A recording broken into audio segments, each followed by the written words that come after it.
मैं आपका ध्यान आकर्षित करना चाहूंगा D valuation of the Indian रुपी पर कि गिरता हुआ रुपया। सर रुपये आज ऑल टाइम लो पर है। जब मई 2014 में ये सरकार बनी थी तब एक डॉलर 58 रुपए के आसपास मंडराता था। आज एक रुपया 87 रुपीज के आसपास मंडरा रहा है, which is an all time low. Sir रुपया कोई कागज की एक टुकड़ा, कोई पीस ऑफ पेपर नहीं है। रुपया कोई करेंसी भी नहीं है। रुपया हमारी देश की प्रतिष्ठा है। करेंसी गिरती है तो देश की प्रतिष्ठा गिरती है। तमाम देश एक दूसरे देश को कितना सम्मान देना है ये इस बात से भी तय करते हैं कि उसकी करेंसी की कितनी वैल्यू है। और अगर हमारी इंटरनेशनल पहचान कमजोर होती है तो हमारी अर्थव्यवस्था भी कमजोर होगी। सर इसके साथ साथ जैसे जैसे रुपया गिरता है हमारे देश में इन्फ्लेशन वैसे वैसे बढ़ती है। इसलिए क्योंकि हम बहुत सारी वस्तुएं इंपोर्ट करते हैं तो इंपोर्टेड इन्फ्लेशन भी हमारे देश के टोटल इन्फ्लेशन का एक बहुत बड़ा हिस्सा है।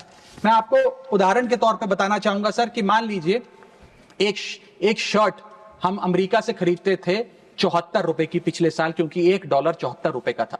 आज वही शर्ट खरीदने के लिए हमें 86-87 रुपए देने पड़ेंगे। यानी कि भारत के लिए वो कॉस्ट पड़ेगी, भारत के बायर के लिए कॉस्ट पड़ेगी और इन टर्न वो ज्यादा कॉस्ट आम आदमी को पास ऑन करी जाएगी।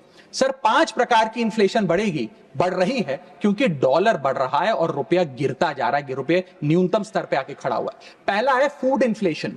सर भारत एडिबल ऑयल्स और पल्सेस बड़ी मात्रा में इंपोर्ट करता है।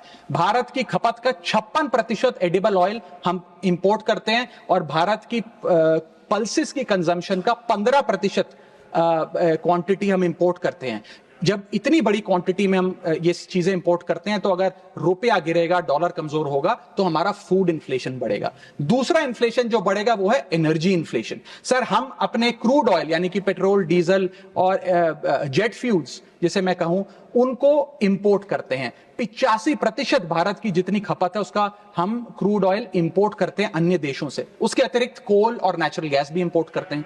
जब रुपया गिरेगा तो ये एनर्जी बास्केट की जो वस्तुएं हैं इनका दाम भी बढ़ेगा और ये और महंगी होती जाएंगी। और जब पेट्रोल डीजल के दाम बढ़ेंगे तो हर चीज पर इंपैक्ट आएगा, चाहे वो रोटी, कपड़ा, मकान, सब्जियां, फल और दूध ही क्यों ना हो। और इसी के चलते जब क्रूड ऑयल अंतर्राष्ट्रीय बाजार में घटता भी है हम उसका लाभ अपने नागरिकों को नहीं दे पाते क्योंकि भारत सरकार की तो जेब ढीली ही होती रहती है क्योंकि रुपया गिर रहा है, ज्यादा रुपया हमें देना पड़ता है डॉलर खरीदने के लिए। सर तीसरा इन्फ्लेशन जो डीवैल्यूएशन ऑफ इंडियन रुपी के चलते होगा वो है health care inflation. Bulk drugs, medical equipments और हेल्थ केयर कंज्यूमेबल्स बड़ी तादाद में अन्य देशों से भारत खरीदता है जिसके सारे कॉन्ट्रैक्ट्स डॉलर में सेटल किए जाते हैं। इसके चलते रुपए गिरने की वजह से हेल्थ केयर के आइटम्स भी महंगे होते जाएंगे। चौथा इन्फ्लेशन है सर एजुकेशन इन्फ्लेशन। लाखों लोग, भारत के लाखों बच्चे विदेश में पढ़ाई करते हैं।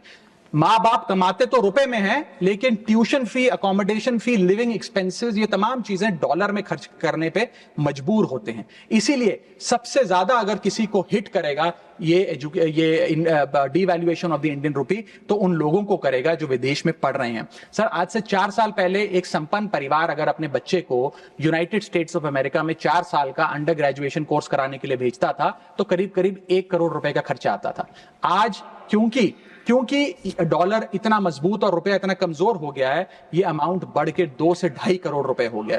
सर इसी के साथ साथ मैं बताना चाहूंगा कि 5वीं बड़ी इन्फ्लेशन जो इस देश में होने जा रही है गिरते हुए रुपए के चलते वो है electronics inflation. Sir major electronic components Bharat import करता है। सर समाप्त कर रहा हूं। भारत इंपोर्ट करता है। इन सारे इलेक्ट्रॉनिक आइटम्स की सेटलमेंट यूएसडी में होती है। जब रुपया गिरता है ये सारे पदार्थ भारत में महंगे मिलेंगे, यानी कि महंगा लैपटॉप, महंगा फोन, महंगा टैबलेट, महंगा आईपैड और इलेक्ट्रॉनिक मैन्युफैक्चरिंग यूनिट जो इलेक्ट्रॉनिक कंपोनेंट्स इंपोर्ट करते हैं इनपुट के लिए वो भी महंगा होता जाएगा। सर अंत में मैं बस एसबीआई की एक रिपोर्ट कोट करना चाहूंगा जो बताती है कि अगर रुपया 5% गिरता है तो भारत में इन्फ्लेशन 0.5% बढ़ती है। Direct correlation between decline of the Indian rupee and increase in the inflation. अंत में बस इतना कहूंगा सर, कई बार राजनीतिक बयान आते हैं जब रुपया गिरता है। एक मंत्री हैं, एक मंत्री, बस समाप्त सर 30 सेकंड्स, एक मंत्री रहे वाजपेयी सरकार में भी, इस सरकार में भी रहे, अब तो नहीं है खैर, लोकसभा में एमपी हैं।